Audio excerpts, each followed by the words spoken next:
Alright guys, we finished up corn harvest a couple of days ago. I promised y'all the final tally on corn harvest and how it did, and I was really pleased. I was pleasantly surprised. Corn did quite a bit better than what I thought it would do. But anyway, our total was, after adding everything up, was 84,100.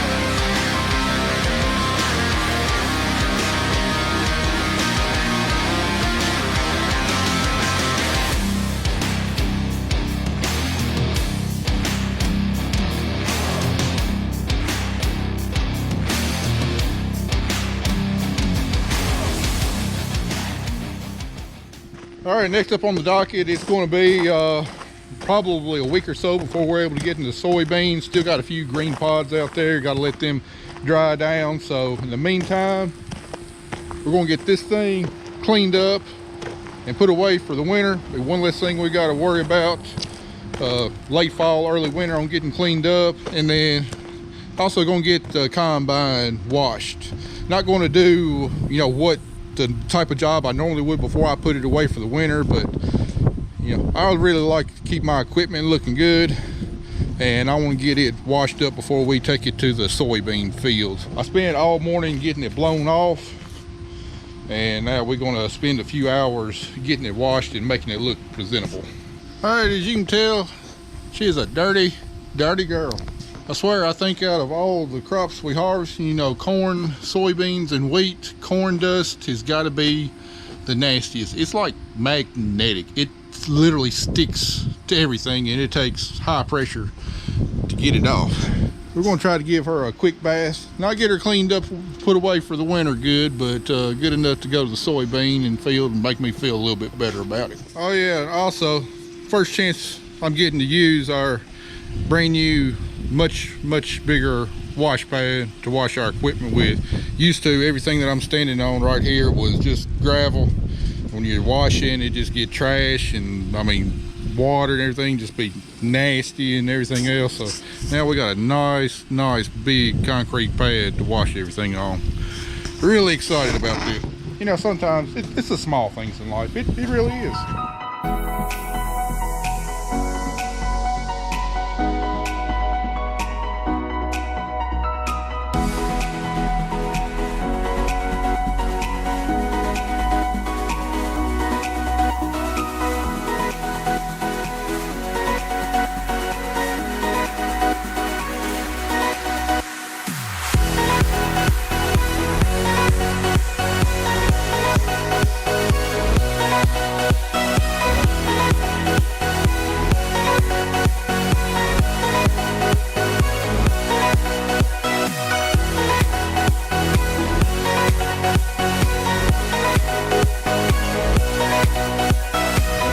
Alright, there she is, guys.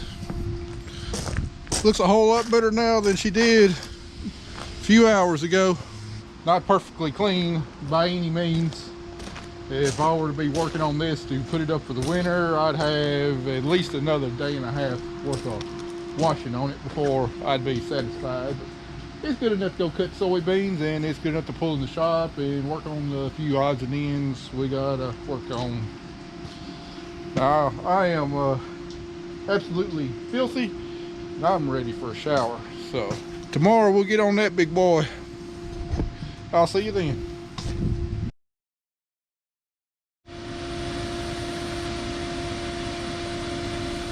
All right, what we got on the docket today, get this thing cleaned up nice and pretty and get it parked under the shed for the winter. Looking at it, you think, oh, it's not going to be that big of a deal. Definitely not as big a job as the combine, but it's even nastier than the combine. All this stuff got to be blown off first. Then it's got to be pressure washed. And I got one more thing I'm going to try to brighten up that brighten up all this aluminum. So anyway, let's get to it.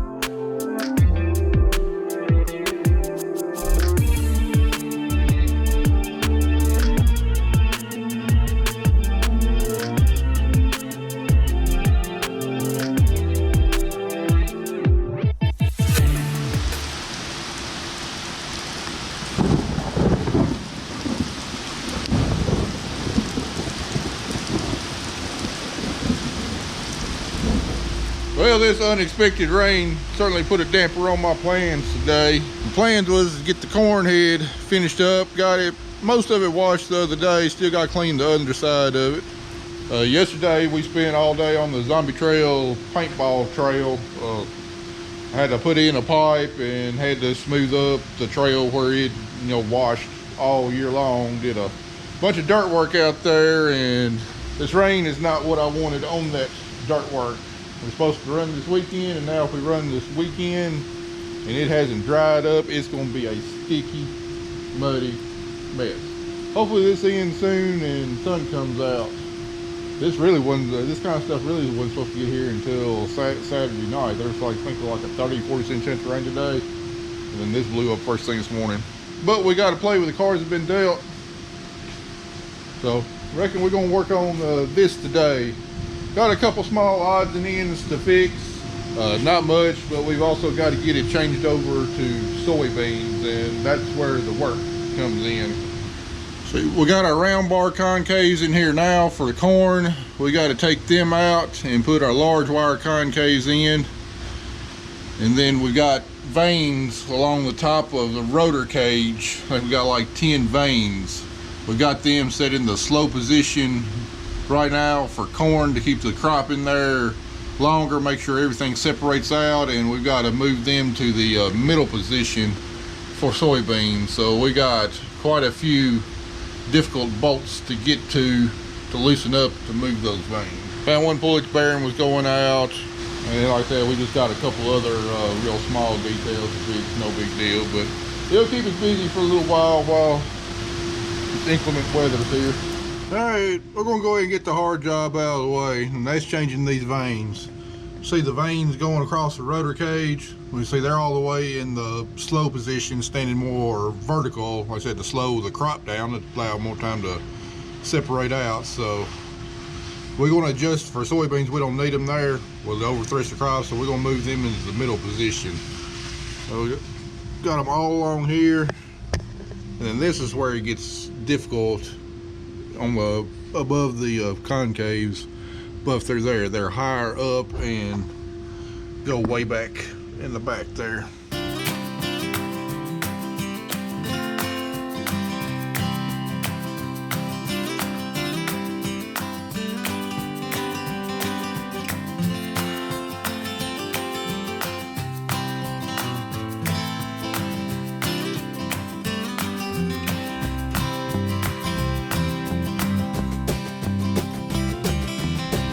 Alright, got all the vanes put into the mid position. They're working on getting a new skirt put on that was wore out and broke. Now the next step is we got several straight bars. We got a total of 6 straight bars on the back half of the rotor that have to come out and put these spiked grass bars in place. We put those straight bars on the rotor for wheat and corn because it kind of slows the material down going through there. It makes it tumble a little bit more, and you got like high yielding corn, high yielding wheat. It helps prevent any loss from the back of the rotor there.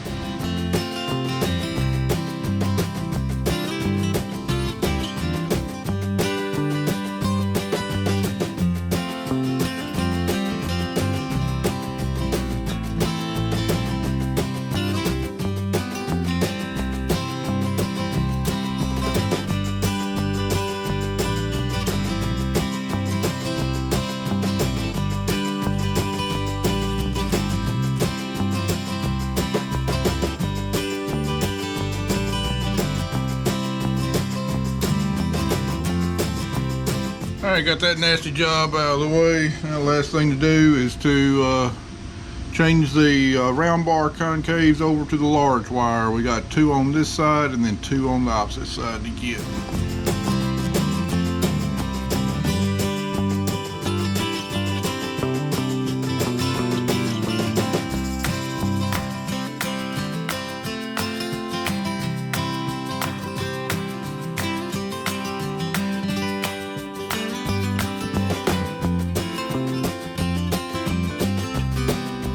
Last thing we got to do is we got to adjust the feeder drum Right now it's in the high position to make room for all the volume of the corn cobs, and we need to put it in the middle position, so we need to drop it down a little bit.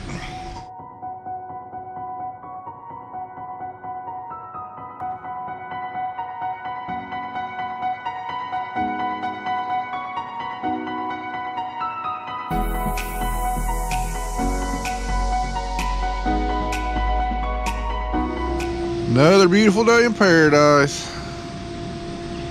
All right, the goal today, get this thing finished up,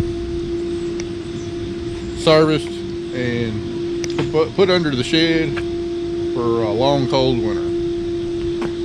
Got all the top side washed, got some washing to do under the bottom side, and then I'm going to try some acid wash on all the aluminum to kind of brighten the aluminum up.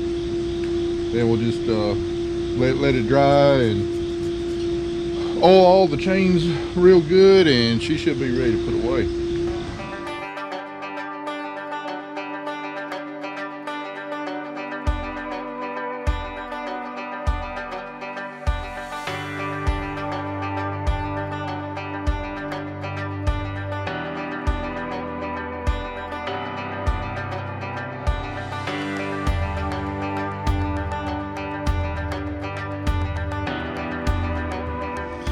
All right, we got her about as clean as we can get her with the pressure washer. Looks pretty good, but I mean, there's like discoloration of the aluminum and stuff. You can kind of see some discoloration there. So I'm loaded up with some aluminum acid wash. Gonna coat it all down with it real good and then rinse it off, see if that brightened up a little bit.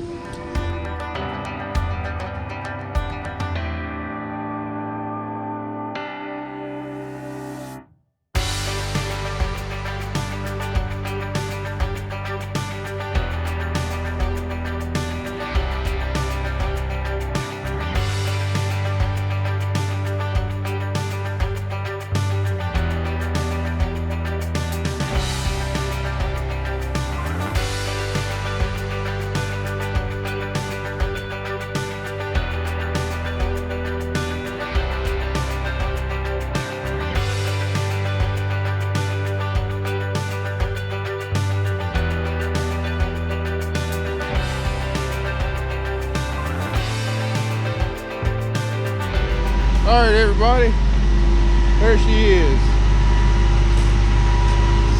Someone asked for more video of Drake. There he is. Anyway, I believe she's cleaner now than whenever the salesman brought her out here last winter. That acid wash on that aluminum,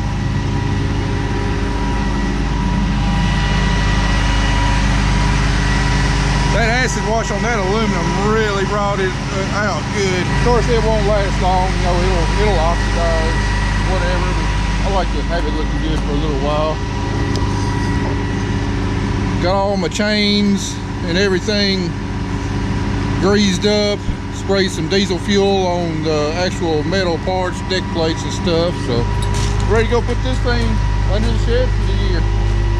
When I get that done, I'll go give you a peek inside the grain bins. I was pleasantly surprised. Corn did quite a bit better than what I thought it would do. But anyway, our total was, after adding everything up, was 84,179.58 bushels is what we weighed in going into the bin. That came off of 458.64 acres. We still got 7 acres to harvest of our corn maze, but we won't do that until everything else is said and done for the year. That'll be on into November, so I'm not even going to worry about it. But that gives us a final average over that 458.64 acres of 183.54 bushels per acre. For us in West Tennessee, that's outstanding. For the type of ground that we had it on, that is outstanding. This wound up being our second best ever year for corn that we've ever had. The best year we've ever had for corn came in 2019 when we averaged 194 bushels per acre off of 474 acres. But we had all of our corn on pretty much our best ground that year, whereas this year we had some on some really good ground, and then we had some on some not so good ground. And heck, we had 90 acres that was replanted at the very end of May on poor ground. And to still come away with 183.54 acres just blows my mind. We had just a fantastic year for corn. And then you throw in the price too. You know, we're going to average over $5 a bushel on our corn. We're really standing to make some good profit this year on our corn, which is definitely much needed. And our landlord's going to make really good profit on corn this year. So I had a great wheat crop. We've had a great corn crop. Still got 3 more crops to go. We got our full season soybeans, which will be harvested next. Still got our cotton crop, which y'all know what kind of boat we're in on our cotton crop. And we got a double crop soybean crop to harvest. And I expect the full season beans to be really, really good. I expect the double crop soybeans to be fantastic, probably the best we've ever had. Cotton crop, well, it's still up in the air. But, you know, so far we've had a really good year. We still got really good prospects for a couple other crops. So y'all been following us all year long. Everything we've been through this year trying to produce a crop looks like it's going to pay off for the most part. So, all right. Also promise y'all a look at the grain bins. So, and what the corn crop looks like in the grain bins. So, we'll go do that here in a few minutes.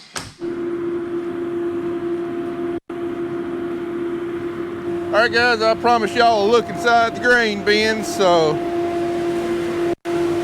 here we are. Let me get these fans cut off.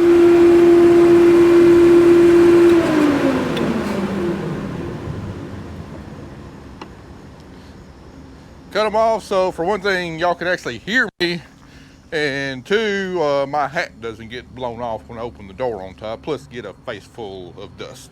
So let's start the long walk up here.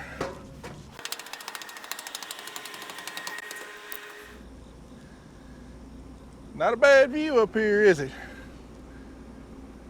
I really don't much care for heights. As long as I don't look straight down, I do enjoy being up here and looking out across it.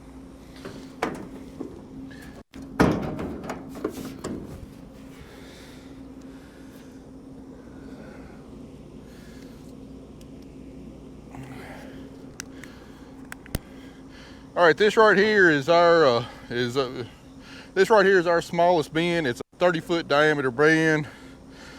I forget how many rings tall, but we got about 15,000 bushels in here now.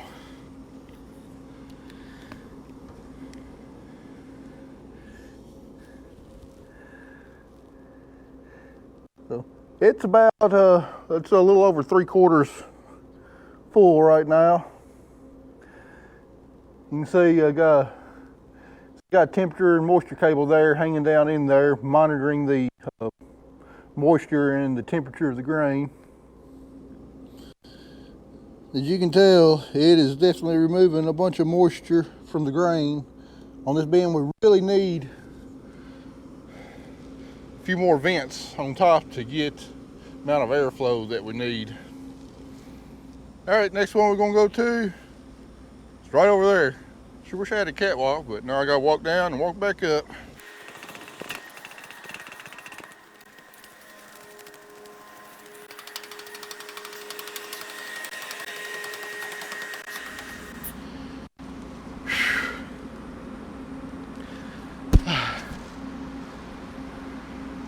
Who needs a Stairmaster when you got grain bins?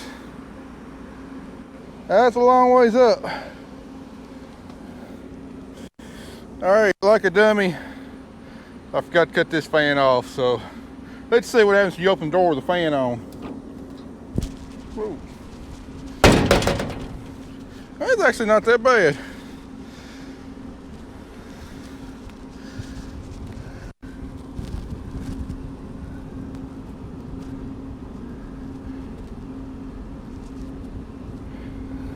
This bin right here is our tallest bin, but it's only a 42-foot diameter bin, and its total capacity is about 45,000. And right now we got, I think, about 33,500 bushels weighed in here. You can see it's got a few more moisture and temperature cables than the 30-foot bin did, just because it's got a bigger diameter. All right, that's going to do it for the looking at the corn in the grain bins tour. I've had enough climbing. Our other bin that we got corn in is that one over there. These two bins right here are 48-foot diameter. They hold about 44,000 bushels apiece. This one right here is empty. This is the one our soybeans is going to go into. And then that's the first bin that we were dumping corn into. It's got about the same amount of bushels as this one did, somewhere around 33,500 bushels it is, so it looks about the same as this. So, well, anyway, guys, that's what the corn looks like in the bins. You know what I say, total 84,000 bushels, minus 10 bushels of cab corn probably. So, big corn crop. We're gonna have a busy December getting all this stuff hauled, but luckily I think we're gonna have a short haul on it. We're gonna be taking it all over to Tyson, you know, right down the road. So maybe with any luck, we won't have to call in the custom haulers this year. You know, maybe Zach and our one little old truck can get it all hauled and save that. Well, it'll probably cost me 25 cents a bushel to have grain hauls. So go ahead and put that money in my pocket. Well, guys, I guess this is gonna call this in the video. Next time you see us, we'll most likely be back in the combine again, getting some beans out. We've had a pretty rough run of some rainy weather here, and forecast to get another round of rain this afternoon. So not what this cotton needs, it's not what these beans need, but it's what we got to deal with. Anyway, guys, appreciate y'all watching. Come see us on the next video.